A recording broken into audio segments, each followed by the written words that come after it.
Internship provide ചെയ്തു എന്നാണ് അവർ പറഞ്ഞിട്ടുണ്ടായിരുന്നത്. പക്ഷെ അവിടുന്ന് ഇന്റേൺഷിപ്പ് കിട്ടിയില്ല. ഹായ്, ഒരുപാട് ജോലി സാധ്യതയുള്ള ഒരു ഫീൽഡാണ് ഗ്രാഫിക് ഡിസൈനിങ്. ഒരു കമ്പനിയിൽ പ്ലേസ്ഡ് ആവുക എന്നതിലുപരി സ്വന്തമായി ജോലി കണ്ടെത്താൻ ഈ പ്രൊഫഷൻ വഴി സാധിക്കും. ഒരു കമ്പനിയോ ഒരു വ്യക്തിയോ നിങ്ങളെ ഈ ജോബിന് വേണ്ടി ചൂസ് ചെയ്യണമെങ്കിൽ അവരൊരിക്കലും നോക്കുന്നത് നിങ്ങളുടെ എഡ്യൂക്കേഷൻ ബാക്ക്ഗ്രൗണ്ട് ആയിരിക്കില്ല.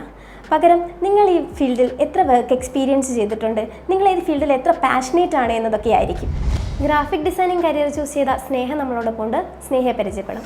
ഹായ്, എൻ്റെ പേര് സ്നേഹ. ഞാൻ തൃശ്ശൂർ ജില്ലയിലെ ചാവക്കാട് നിന്നാണ് വരുന്നത്. +2 കഴിഞ്ഞ് 3 വർഷത്തോളം എനിക്ക് ഗ്യാപ്പ് ഉണ്ടായിരുന്നു. അത് കഴിഞ്ഞിട്ടാണ് ഗ്രാഫിക് ഡിസൈനിങ് എന്ന ഫീൽഡിലേക്ക് വരുന്നത്. +2 കഴിഞ്ഞിട്ട് 3 വർഷം ഗ്യാപ്പ് വന്നല്ലോ സ്നേഹ, എന്തായിരുന്നു അങ്ങനെ ഒരു ഗ്യാപ്പ് വരാൻ കാരണം? +2 കഴിഞ്ഞ ഉടനെ തന്നെ മാരേജ് കഴിഞ്ഞിരുന്നു. ലവ് മാരേജ് ആയിരുന്നു. ഓക്കെ, അപ്പോൾ കുട്ടിയൊക്കെ ആയി കാണും അല്ലേ? അതെ.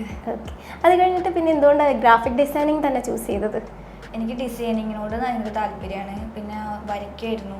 പിന്നെ വീട്ടിലിരുന്ന് തന്നെയുള്ള വർക്കായതുകൊണ്ട് അത് തന്നെ ചൂസ് ചെയ്തു. സ്നേഹ ഗ്രാഫിക് ഡിസൈനിങ്ങിൽ നല്ല പാഷനേറ്റ് ആയിരുന്നല്ലോ. അപ്പോൾ ഇതിലേക്ക് വരുമ്പോൾ ഇതിനെപ്പറ്റി, ഈ ജോലി സാധ്യതകളെ പറ്റി അന്വേഷിച്ചിട്ടുണ്ടായിരുന്നു? എൻ്റെ ഹസ്ബൻഡിൻ്റെ അനിയത്തി ഒരു ഗ്രാഫിക് ഡിസൈനറാണ്. അവൾ വഴിയാണ് ഇങ്ങനത്തെ ഒരു കരിയർ തന്നെ ഉണ്ടെന്ന് എനിക്ക് മനസ്സിലായത്. പിന്നെ കൂടുതലും ഞാൻ അതിനെപ്പറ്റി അന്വേഷിക്കാൻ തുടങ്ങി. ആദ്യം ഞാനൊരു ഫാർമസിസ്റ്റ് ജോബിലേക്കായിരുന്നു കൂടുതൽ ഇൻട്രസ്റ്റ്. പിന്നെ ബേബി ഉള്ളതുകൊണ്ട് വീട്ടിലിരുന്നിട്ട് തന്നെ വർക്ക് ചെയ്യണം എന്നുള്ളൊരു ആഗ്രഹം ഉള്ളതുകൊണ്ട് ഈ മേഖല തിരഞ്ഞെടുത്തു. കൂടുതൽ അന്വേഷിച്ചപ്പോൾ കുറേ കരിയർ ഓപ്പർച്യൂണിറ്റീസ് ഉള്ള ജോബാണെന്ന് മനസ്സിലായി. ഫ്രീലാൻസ് ആയിട്ട് വർക്ക് ചെയ്യാനും വർക്ക് ഫ്രം ഹോമിനും വളരെ മികച്ചൊരു പ്ലാറ്റ്ഫോമാണ്. എനിക്ക് കൂടുതൽ പെർഫോം ചെയ്യാൻ പറ്റുമെന്ന് തോന്നിയ ഒരു ഫീൽഡാണ് ഗ്രാഫിക് ഡിസൈനിങ്. ഈ ഒരു ജോബിലേക്ക് എത്താൻ സ്നേഹ എന്തായിരുന്നു ഫസ്റ്റ് സ്റ്റെപ്പായിട്ട് ചൂസ് ചെയ്തത്? ഞാൻ ഓൺലൈനായിട്ട് 3 മന്തിലെ കോഴ്സ് ചെയ്തിട്ടുണ്ടായിരുന്നു. അവിടുന്ന് തന്നെ ഇന്റേൺഷിപ്പ് പ്രൊവൈഡ് ചെയ്തു എന്നാണ് അവർ പറഞ്ഞിട്ടുണ്ടായിരുന്നത്. പക്ഷെ അവിടുന്ന് ഇന്റേൺഷിപ്പ് കിട്ടിയില്ല. അവിടുന്ന് ബേസിക് ആയിട്ടുള്ള നോളജ് മാത്രമേ അവർ തന്നിട്ടുണ്ടായിരുന്നുള്ളൂ. പിന്നെ ഒരു കമ്പനിയിലേക്ക് നമുക്ക് കയറുമ്പോൾ അവർ ചോദിക്കുക നമ്മളോട് എക്സ്പീരിയൻസ് ആണ്. ഒരു എക്സ്പീരിയൻസ് ഉണ്ടെങ്കിൽ മാത്രമേ നമുക്കൊരു കമ്പനിയിൽ ജോബ് കിട്ടുള്ളൂ എന്ന് മനസ്സിലായതുകൊണ്ടാണ് ഞാൻ ഇന്റേൺഷിപ്പ് ചെയ്യാനായിട്ട് തീരുമാനിച്ചത്. സ്നേഹം 3 മാസത്തെ കോഴ്സ് എടുത്ത് പഠിച്ചു എന്ന് പറഞ്ഞല്ലോ, അതുപോലെ ഇപ്പോൾ ഇന്റേൺഷിപ്പും ചെയ്യുന്നുണ്ട്. അപ്പോൾ ഇത് തമ്മിൽ എന്തെങ്കിലും വ്യത്യാസം ഫീൽ ചെയ്യുന്നുണ്ടോ? തീർച്ചയായും. കോഴ്സ് ചെയ്തുകൊണ്ടിരിക്കുമ്പോൾ എനിക്ക് ബേസിക് നോളജ് മാത്രമേ അതിൽ നിന്ന് കിട്ടിയിട്ടുള്ളൂ. ഇന്റേൺഷിപ്പിലേക്ക് വന്നപ്പോൾ ഒരു കമ്പനിയിൽ എങ്ങനെ വർക്ക് ചെയ്യണമെന്ന് എനിക്ക് കൂടുതലായിട്ട് മനസ്സിലാക്കാൻ പറ്റി.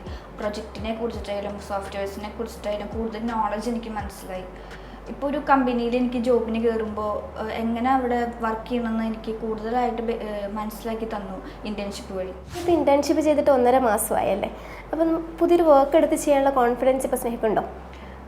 തീർച്ചയായിട്ടും ഉണ്ട്. ഞാൻ ഇന്റേൺഷിപ്പ് കഴിഞ്ഞിട്ട് ഇപ്പോൾ 1.5 മാസമായി. ചെയ്യണ വർക്കുകളൊക്കെ ഞാൻ എൻ്റെ ചേട്ടന് അയച്ചു കൊടുക്കുകയായിരുന്നു.